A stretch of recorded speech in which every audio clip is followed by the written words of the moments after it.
आव्हान करायचं नाही मला. ठीक आहे, तर या प्रकरणात आपण आता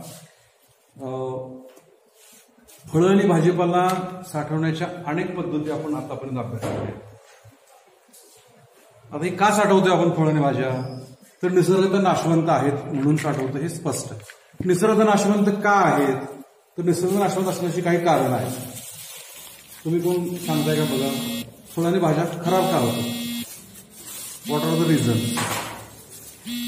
ती का साठवायला लागतं? ह्या व्याख्या कळाल्या. वाळवणी करणं म्हणजे ह्याचे कट करायचे, स्लाइस करायचे, उन्हामध्ये ठेवायचे. हरभऱ्याची भाजी ट्रेमध्ये उन्हाळ्यात ठेवणं म्हणजे वाळवणी करणं. आणि निर्जलीकरण म्हणजे उन्हामध्ये ठेवायचं, त्याचा ड्रायर असतो, चौकोनी कपाट असा. फ्रीज कसा असतो म्हणे तसाच बॉक्स, फक्त फ्रीजमध्ये थंड हवा असते, त्याच्यामध्ये गरम हवा असते. लक्षात येईल. तर जेव्हा निर्जलीकरणाचं काम आपण यंत्राद्वारे करतो तर म्हणायचं निर्जलीकरण. पाणी कमी करण्याची क्रिया जेव्हा आपण यंत्राद्वारे करतो तेव्हा निर्जलीकरण, जेव्हा उन्हाद्वारे करतो तेव्हा वाळवणीकरण. ह्याचं पाणी कमी का होतं उन्हामुळं? उष्णता मिळाली याला, पाणी निघून जातं, वाफ होते पाण्याची. मग ही उष्णता आपण सूर्याचा वापर करून वापरू दे, अगर हिटर वापरून करू दे. दोन्ही ठिकाणी हीटच आहे, एक नॅचरल सोर्स आहे, एक आर्टिफिशियल सोर्स. हा अशा दोन ह्या संज्ञेचा भाग आहे. आता याच्या पुढे आपण त्या दोन्हीचा फरक बघणार आहोत. तुर्तास आपल्या व्याख्या कळाल्या. व्याख्यामध्ये काय शंका आहे? तर वाळवणीकरण म्हणजे फळे आणि भाजीपाला किंवा फुलं, मसाले सूर्यप्रकाशात वाळवणीकरण. आणि यंत्राद्वारे पाणी कमी करणं फळे भाजीपाल्याचे, त्याला म्हणायचं निर्जलीकरण, निर्जल. डिहायड्रेशन, डी म्हणजे कमी करणं. कशात ऍक्टिव्हेशन, डिऍक्टिव्हेशन. तो शब्द कसा एकमेकाच्या उलटा तसं तो शब्द घेतलेला आहे. पुढे प्रस्तावना व्याख्या झाला. फायदे, हे नेमके काय फायदे आहेत? तर पहिल्यांदा ह्या पद्धतीचे फायदे आपण बघूयात. नेमके कशासाठी निर्जलीकरण करतात आणि काय त्यामुळे साधतं. तर पहिला फायदा असा आहे की ही पद्धत अतिशय सोपी आहे. बरं, यंत्राद्वारे करू दे, अगर सूर्याद्वारे करू दे. आता कुठल्या महिलेनं ट्रेनिंग घेतलं की हरभऱ्याची भाजी वाळवायचं? कोणी ऑफिशियल ट्रेनिंग घेतलेलं, पण पिढ्यानपिढ्या काय सांगत आले, आजीनं आईनं मुलीला सांगत, मुलगी परत पुढच्या पिढीला. म्हणजे ही पद्धत सोपी, एवढं तर तुम्हाला कळेल. त्यानंतर वजन कमी होतं. त्याच्यामध्ये आता टोमॅटोचं वजन समजा 50 ग्रॅम असेल, वाळवल्यानंतर 20 ग्रॅम सुद्धा होणार. वजन कमी होतं, त्यामुळं कमी जागेत जास्त ठेवणं किंवा ट्रान्सपोर्टला फायदा होतो. त्याचा फायद्याचा भाग आहे. ट्रान्सपोर्टला आपल्याला खर्च कमी होतो, वजन कमी होतं. त्यानंतर अधिक काळ टिकवण. ही तुलना कशी केली आहे की आपण जॅम जेली स्क्वॅश केला, किती काळ टिकतो, त्यापेक्षा वाळून अधिक काळ टिकतो.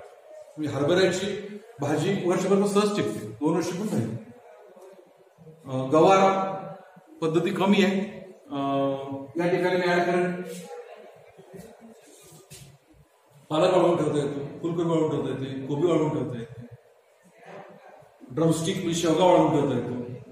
किती काळ टिकून राहील पद्धती आहे. फक्त मग सांगण्या पद्धतीनं आपल्याकडं प्रत्येक हंगामात ताजा भाजीपाला मिळत असल्यामुळं आपल्याला ह्याची किंमत तशी लक्षात येत नाही वाळवण्याच्या पद्धतीची. लक्षात येईल. चला पुढे जाऊया. अधिक टिकवणीचा अर्थ कळाला. अधिक टिकवण ही तुलना इतर पद्धतीची केली आणि यातून तयार केलेला पदार्थ हा इतर पद्धतीपेक्षा अधिक काळ टिकतो. म्हणजे 2 महिने, 4 महिने, 6 महिने, वर्ष, 1.5 वर्ष टिकून राहतो. आता पापड वाळवणे ही नैसर्गिक वाळवण्याची पद्धतच आहे. पापड 1 वर्षपर्यंत सहज राहतो, 2 वर्षापर्यंत राहतो. तर ही अधिक काळ टिकवून क्रिया. त्यानंतर चौथं, कमी खर्च. आपण जर आता वाळवणीकरण जर केलं तर खर्चच काय नाही, यंत्राने केलं तर सुद्धा खर्च कमी आहे. म्हणजे ह्याची तुलना फ्रीज बरोबर केली आपण वाटतं, इतर काही खाद्यपदार्थाच्या पद्धतीवरून केलेली आहे. म्हणजे ह्याला खर्च कमीत कमी हा फायदा, धोका पण कमीत कमी. म्हणजे जॅम जेली करताना त्याच्यामध्ये ते व्यवस्थित निर्जंतुक झाले का, कुठले पदार्थ किती गाठले, प्रोडक्शन कमी झाले का जास्त झाले का, हे बघावं लागतं सगळं. त्याच्यामध्ये ते पण नाही, तेव्हा अधिक सुरक्षित पण आहेत पदार्थ आणि कमी जागा.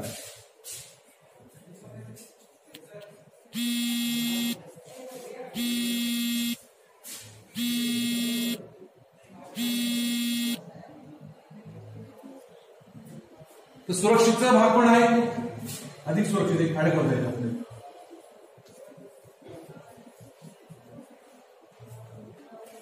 हे सुरक्षित काय आहे, त्याच्यात धोका जास्त काय नाहीये. ठराविक लेवलच्या पेक्षा जास्त आपण पाणी त्यात कमी करतच नाही.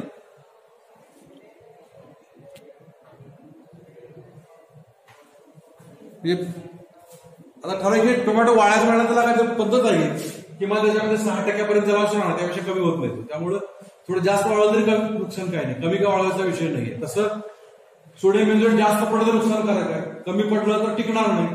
त्यामुळे ह्याच्यामध्ये धोका काय नाही, अधिक सुरक्षित पद्धत आहे. म्हणजे सोपी पद्धत आहे, वजन कमी होतं कारण जादा असलं पाणी कमी होतं आणि पाण्यात भरपूर असतं. त्यामुळे आपण सांगितलं की हे 20 ग्रॅम पर्यंत खाली वजन, त्यापेक्षा कमी. अधिक टिकवण म्हणजे 2, 3, 4 महिन्यापासून 2 वर्षापर्यंत. कमी खर्च सांगितलं तुम्हाला, सोलर केलं तर अतिशय कमी आणि कमी जागा, कारण कॉम्प्रेस होऊन मिळतं आपल्याला, जागा कमी लागते. आता भेंडी 1 किलो भेंडी असेल तर ती कदाचित 200-250 ग्रॅमचा व्हॉल्यूम असणाऱ्या डब्यामध्ये बसू शकते. 1 किलो भेंडी एवढं कमी होतं. प्रत्येकाचा स्टार्ट ऑफ बघू, म्हणजे 1 किलो घेतलं तरी वाळायला किती होतं. ठीक आहे, तर याची मुद्दे सगळं कळाले कशामध्ये. ठीक आहे, आता त्याच्यामध्ये पद्धती, 2 पद्धती मुख्य आहेत. फायदे सांगितले, पद्धती सांगितले, व्याख्या सांगितली, प्रकार सांगितले. आता 2 पद्धती. सूर्यप्रकाशात वाळवणे आणि यांत्रिक, त्याला सोलर म्हणतात, सोलर ड्राईव्ह, त्याला म्हणतात मेकॅनिकल ड्राईव्ह.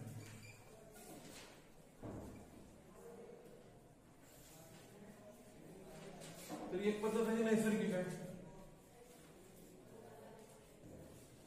ही आहे ती कृत्रिम आहे,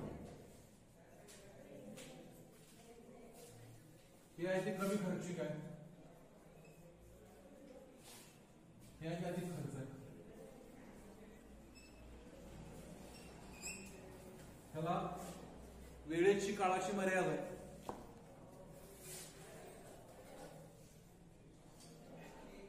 मर्यादा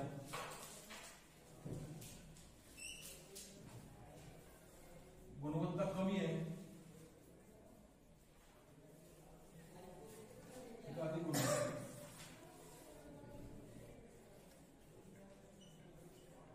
तांत्रिक ज्ञानाला कमी लागतं,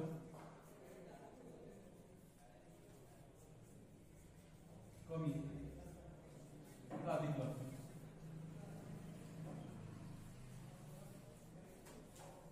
उदाहरण सांगता येईल, खजूर, केळी. उदाहरण सांगता येईल,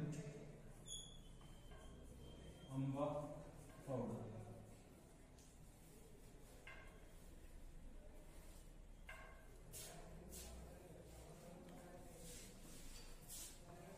लक्षात येते का बघा.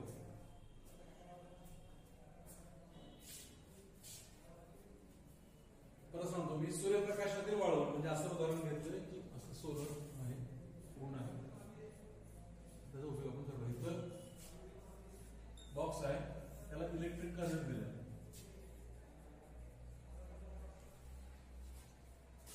हा तो ड्रायर आहे, विद्युत ऊर्जा हा सोर्स आहे, तिथं सोलर हा सोर्स आहे. त्या डोळ्यासमोर एवढा आणला तर तुम्ही फरक स्पष्टपणे येऊ शकता. पहिल्यामध्ये सूर्य हा स्रोत आहे, इकडं इलेक्ट्रिक किंवा डिझेल किंवा सूर्यप्रकाशाशिवाय कृत्रिम असणारा स्रोत आहे.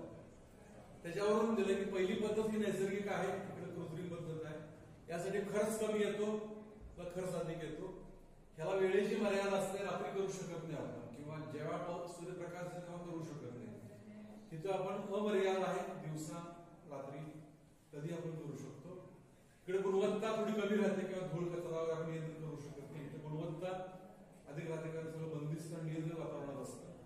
इथं तांत्रिक ज्ञान कमी आहे, म्हणजे किती तास वाळवायचं एवढं कळलं की झालं. इथं किती टेम्परेचर ठेवायचं, किती वेळ तापवायचं, ड्रायर कुठला वापरायचा, स्प्रे ड्रायर वापरायचा, कॅबिनेट वापरायचा, आणि कुठला वेगळा ड्रायर वापरायचा ही माहिती लागते. आणि तो जर असलेलं खजूर किंवा केळी चिप्स किंवा उन्हाळ्यात आपण वाळवू शकतो. इकडं आंब्याची पावडर, आंब्याचा गर तयार करायचा, त्यापासून भुकटी करायची. दुधाची पावडर ह्याच पद्धतीने यांत्रिक आहे.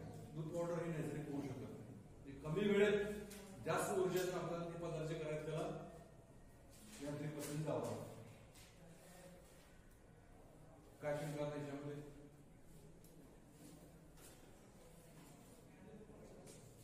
कुठली शंका असते विचार.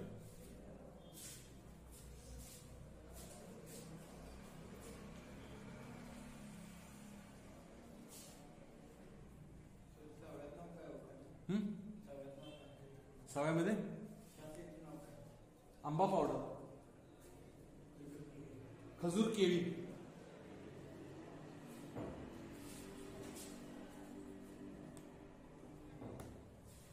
आता याच्या पुढे जाऊन फक्त पद्धती आहेत. त्यातल्या आपण फक्त सोलर ड्रायिंगची पद्धती आपण बघूयात आणि मग बाकीच्या पद्धतीच्या मेकॅनिकल ड्रायिंगच्या पद्धती आहेत. म्हणजे या त्याच्यामध्ये कॅबिनेट ड्रायर आहे किंवा डिहायड्रोफ्रिजिंग आहे, तर ते आपण नेक्स्ट टाइम बघूया. सूर्यप्रकाशाचे वाळवण जे आहे तर ते आपण डिटेल बघूया. आता सूर्यप्रकाश वाळवण करत असताना मोकळ्या पसरट भागावरती जेवढं काय पसरून ठेवता येईल आपल्याला, म्हणजे भुईमुगाची शेंग वाळवणं सूर्यप्रकाशाचे वाळवण आहे, पापड वाळवणं सूर्यप्रकाश वाळवण आहे, हरभऱ्याची भाजी वाळवणं सूर्यप्रकाश वाळवण आहे. हे आपल्याला कमी वेळेत करायचं असेल तर याला सोलर हटची संकल्पना आहे. सोलर हट अशा पद्धतीने, आणि ह्याला बाहेरून काळं प्लास्टिक लावतात आणि आतमध्ये ट्रे मध्ये ठेवतात. हे ट्रे मध्ये ठेवायची जी भाजी वाळवायची.